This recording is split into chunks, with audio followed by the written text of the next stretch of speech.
What's going on, everyone? So, the Los Angeles Lakers got their first win of the season against the back-to-back Western Conference team and the team that smacked us during the playoffs. That was a beautiful game, beautiful display. Dive into that here in a moment. But like I said, after the first game, right? You pendulum swing, right? Don't get too high with the highs. Don't get too low with the lows, right? You got to stay even kills. Game 2, right? Just like I said after the first game, hey, not going to put too much weight into that one.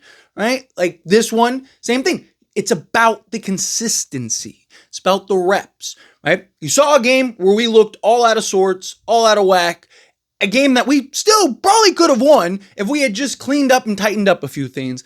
And then you make the corrections against the Minnesota Timberwolves, which was a revenge game, right? And guys showed up. Yes, Luka has been unbelievable the last 2 games, right? He's been every bit the player that I thought he would be and talked about how I thought he could win the MVP this year and will likely win the MVP as long as he, plays 65 games and all of that, right? But it's more than just Luka, right? Like we can't just be relying on Luka dropping 50 every night. Yes, he's capable of doing it. Yes, we know the guy can go average 40 this season if he wants to, but it's about everybody else contributing in a multitude of ways. And you saw that this game. This was the exact team that I said I believe can be a playoff team without LeBron. And when you get LeBron back, can be a contending team and can actually win an NBA championship. You saw the effort on both sides of the basketball. You saw guys moving well. You saw DeAndre Ayton playing fantastic. I mean, he outperformed. He's going up against Naz Reid and Rudy Gobert and held his own and dominated on the inside and was helping on the defense, defending out on the perimeter, doing everything. Marcus Smart, man, Marcus Smart. I said this when we got Marcus Smart. I said, he is the Dorian Finney-Smith replacement. He's the guy, he obviously doesn't have the size that Dorian Finney-Smith has, but he has that tenacity. He has that physicality. And more so, he's more willing to sacrifice his body even than Dorian Finney-Smith. Marcus Smart is the Dorian Finney-Smith replacement. He's the guy that's coming in to do the dirty work, make the hustle plays, play defense, switch, be versatile in a multitude of ways. And you saw him diving for loose balls that got the one where he just ripped it away from Anthony Edwards. There we go. Say Anthony Davis. Ripped it from Anthony Edwards, throw it down, and then Reaves to the lob to Reaves. It was beautiful. It was poetry in motion with that Lakers team. Guys staying active. Austin Reaves, right? This, I said, was a big game for Austin Reaves because they bullied him in that last playoffs. Now, granted, playoffs and regular season are very different things. The physicality in the playoffs is a lot greater than the regular season. The whistle, the issue, I've said this the last few seasons about Austin Reaves. And look, I don't want to discredit Austin Reaves. Austin Reaves was fantastic this game. He was shredding Minnesota. But again, will he be able to do that come the playoffs when that whistle dries up and he's not getting to the line as regular, right? That's something else we got to keep in mind, right? Again, he was fantastic. He looks like he's absorbing contact better, which is why I am kind of looking. I wish I had crystal ball or a DeLorean or something so I could just travel real quick to the future, just see how does Austin Reaves handle that playoff physicality. Because this season in particular, and he said he put on some muscle, put on some weight, right? You're seeing him take the contact better. Where usually take contact, he's getting flung across the room. He's a ping pong ball, right? Or a pinball, right? Where you're seeing him absorb the contact better, be able to contort his body better, right? So those are factors that I think will benefit him greatly come playoff time. But in general, again, this is a team that when they have the effort, they are buying into both sides of the basketball. It's a team that can compete and beat with anybody. And especially you started to see that Luka and Ayton, right? Luka goes and explodes on the scene in the first quarter. And this is why I've talked about, I think they should start Jared Vanderbilt. They should start Marcus Smart.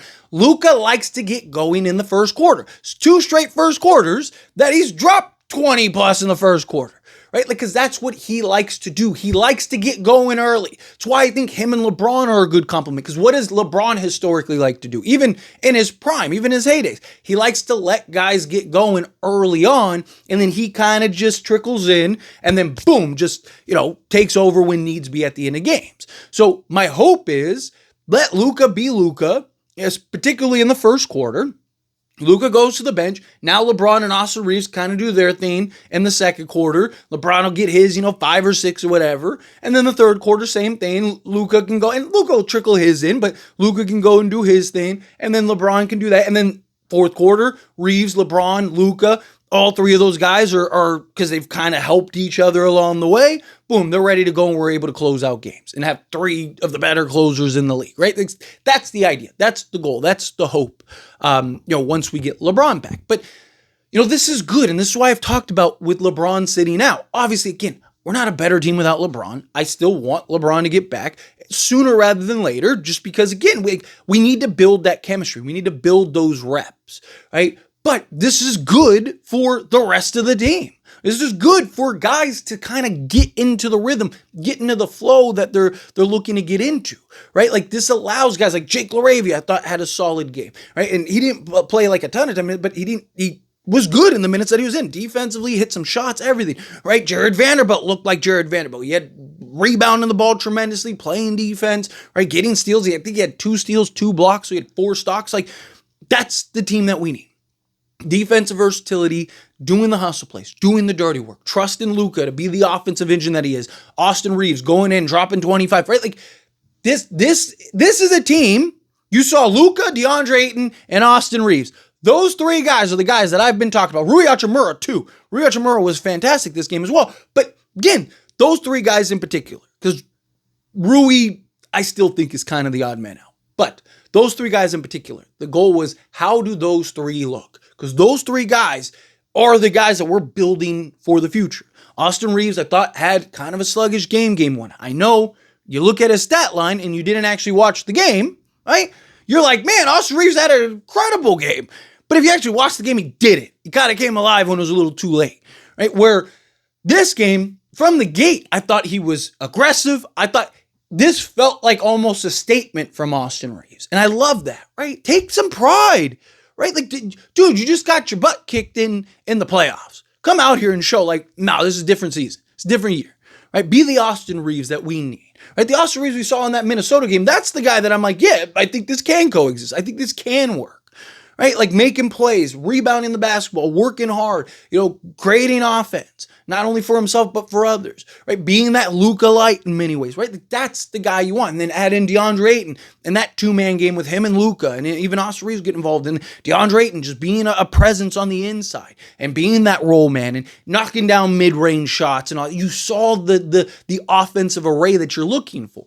Right? This is the team that I want to see. This is the consistency. JJ Redick even said after the game, there's a little, locker room video that's going around, where, JJ said, like, this is the game. This is like the early season foundation that you build upon, right? These are the reference points. These are the things where you look back, team that you played that just smoked you, who went to 2 straight conference finals. So they're a very good basketball team.